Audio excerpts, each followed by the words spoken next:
Greetings and salutations. Welcome to Inner Conquest, the world's greatest modern metaphysics channel. I'm your host, Jacob Edens, and today we will be discussing vibration. So, when you think of vibration, the strongest vibration wins, okay? So when you think about being something, when you are that thing from an internal thought, an emotional complex, and an identity standpoint, what will happen is, if that identity was created out of the desire to change your reality, you built that new version of yourself because of the external or internal world not being to your liking, right? So, when you are shifting from an internal locus of power, which is where your power comes from, right? Anytime you decentralize your power, you put your power into external circumstance, that thing essentially, becomes what you could call your God, right? Because you need to appease that thing to be or do what you want to do. So when you are emitting your new, you could call it vibration, you could call it frequency, whatever, you want to understand that the stronger frequency wins, okay? So if everything's oscillating at certain bandwidths, right? So you have, say you have an identity of being a winner, and then you have an identity of, not winning all the time, okay?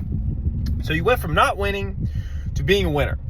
And say the thing that you used to not win at all the time, you're now identifying as someone who wins at it, okay? So how do you navigate going into something and still identifying as somebody who wins, but all of the external reality is trying to impress upon you that you're not winning through showing you bad results, showing you outcomes you don't want, showing you all these different aspects of reality that are not in alignment with the new version that you identify with yourself as? It's not really a test, right? Because it's more of a matching up and alignment exercise of aligning your energies. But if you want to call it a test, you get kind of G-checked sometimes by the universe, right? So if you're saying, no, I'm this person, this, and this. This is, who I am now. This is who I embody, etc. And you get all of these contrary results in the interim between you and the materialization of your reality. What you use that time period for is to reinforce and edify your new identification system, okay? So, for example, say you're playing chess and you're like, I am able to win chess games consistently. And then you lose 40 chess games in a row, okay? What that is the old identity trying to re-impress you back into formation. It's essentially the world trying to tell you who you are, right? So when you want to overcome the world, right, how do you do that? Well, you have to build stronger core energy than the impressions that are trying to dominate you. Because if you allow impressions to dominate you and mold your identity, then that thing dominates you and controls you and tells you who you are.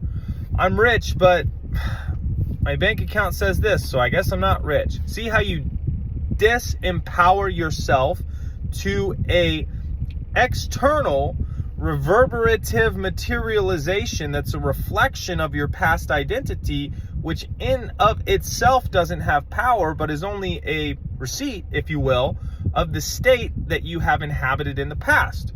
So your logic is off when you allow things to dominate you, right? You have a faulty construct of who you are and how you manifest yourself in the world. Because if you're only able to manifest yourself through allowing yourself permission to accept that you are something with the external validation of the thing telling you and giving you permission that that's who you are, then you have essentially chained yourself to something that is transient, right? So if I am somebody who is a great, actor, right? And then I make a bad movie, and then I see the bad movie and I see all the reviews and I'm like, I guess I'm not really a great actor. What happened? I let that external thing dominate my self-concept, okay? So as you gain strength and power, right?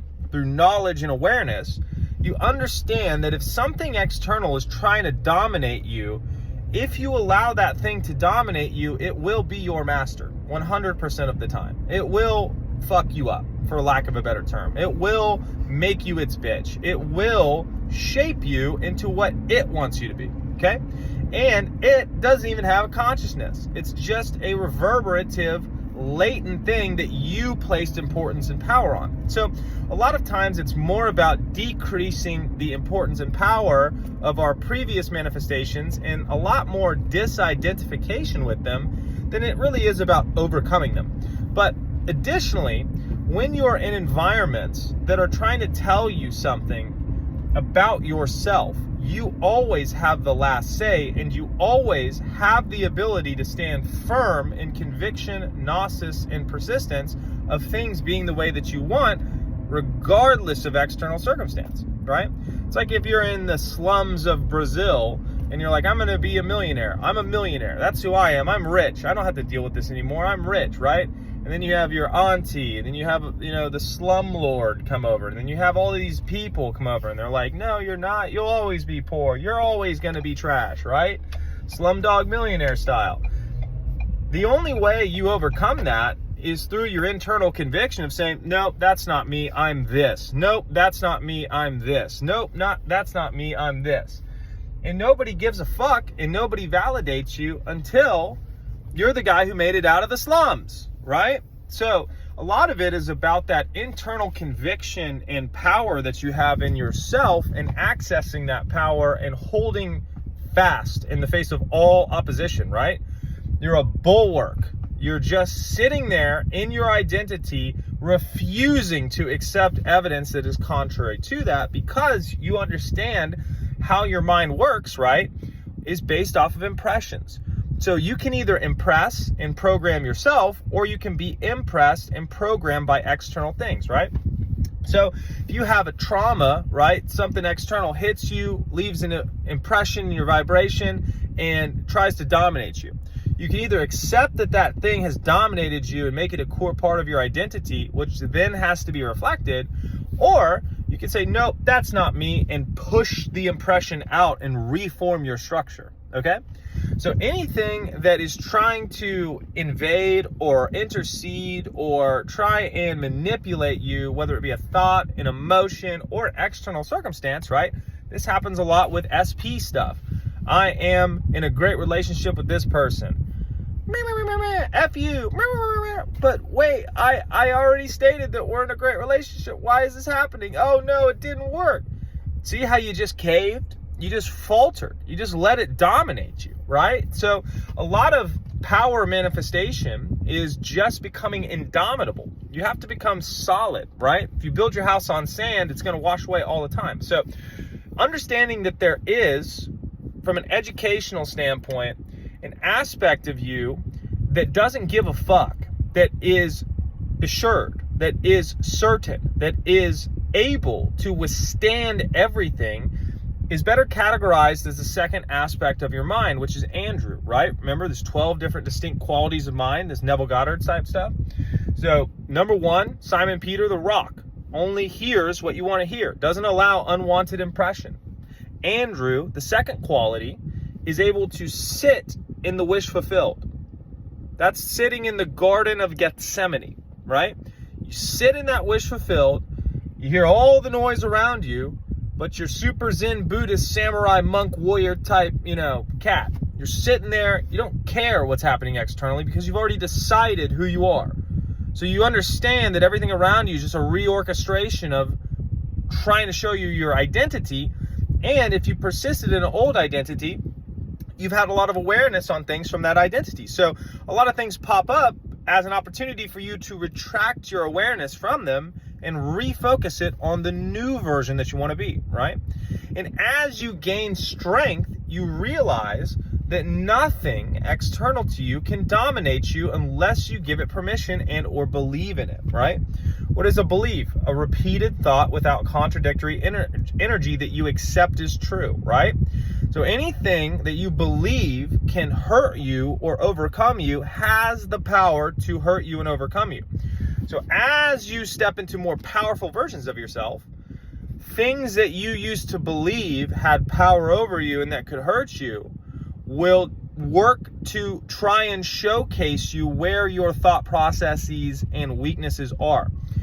And as a strong individual, you look at those and go, that's great. I was thinking that dumb shit forever, and thank God I saw it manifest, so now I can pull the power out of it like I take its fucking soul, okay? Because anything that's reflecting is just an inner expression that's amplified in the mirror of reality, okay? So as you understand that, you're like, oh, this is really useful, tactical data and information in real time about who I am. Because if something isn't the way that I want, it's because I decided I am the identity that does not have what he or she wants, okay? And that has to be fixed at the core level, because if I don't work at that highest leveraged point that is the projector of reality, I could do 1 trillion things external. But if that little laser pointer that's hyper focused in on the reality isn't shifted in the same way you shift like one of those slides that we used to see when we were younger in school, where they put the different pictures on it and the projector shines through, or a theater or a cinema that's playing a certain movie. If I don't change the film reel, then I'm going to keep watching the same movie, right? So you learn to work at that highest leverage point and see everything else is just information and feedback that's going to give you more tactical data from which you can make better assumptions, re-identify, and refocus your awareness to ultimately go dominate and crush it, okay? So, I know you guys enjoyed the video. Feel free to leave comments of videos you'd like to see in the future. Additionally, the link tree has all of the links for coaching, from Spartan 1 to the 12 qualities of mind, to voice calls, to emails. Everything's on the menu. The most important thing I have to say today is go conquer. I'll see you in the next one. Cheers.